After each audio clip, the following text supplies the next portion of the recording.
Okay, I just wanted to make a quick video here about using the mist pass and the compositor to put a layer of smog over this procedural city that I've got here. This is pretty useful anytime you're doing a pretty large landscape kind of composition, because there's two components to perspective.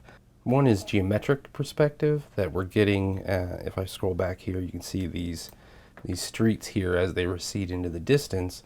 They look like they're going to meet at a point. That's the vanishing point on the horizon there. But there's another component to perspective that we need to take into account when you're talking about very large areas like this, and that's atmospheric perspective.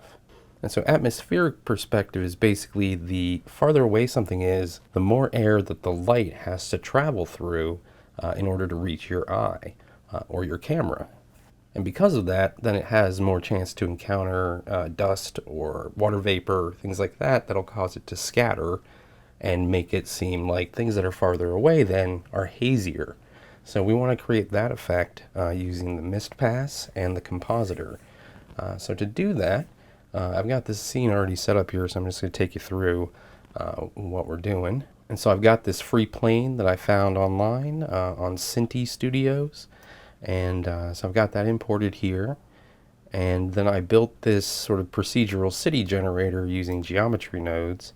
But as you can see, it's pretty rudimentary. So you look at it up close and it doesn't really hold up.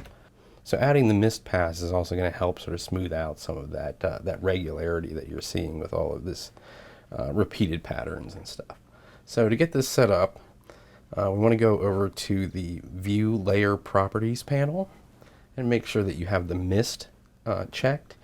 By default, it's not usually checked, so just make sure that's checked.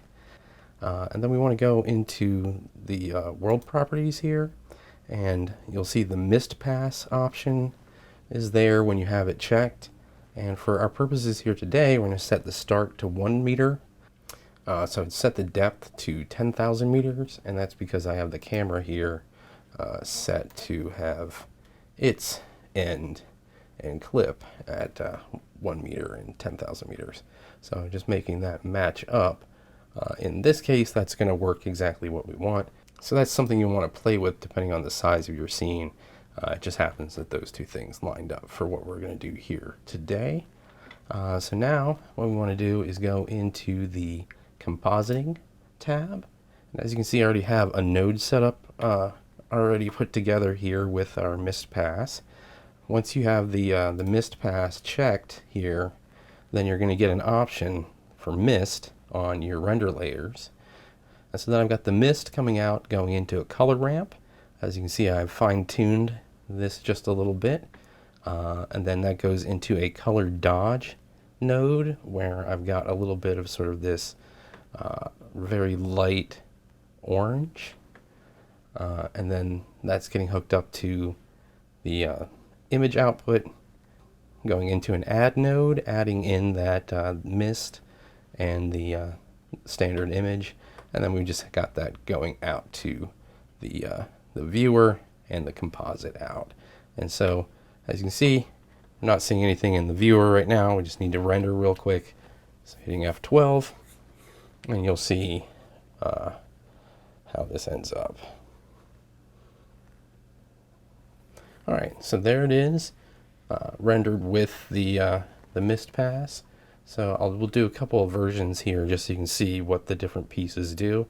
This is sort of the completed version, and then that is in the viewer there, so we can sort of update some things live here.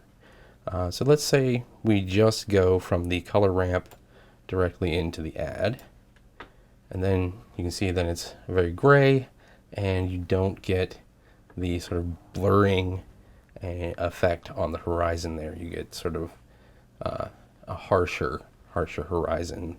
This color dodge node really is what sells that smog look. It gives that sort of yellow rainbow kind of effect. A little bit of a gradient going there to simulate a horizon there.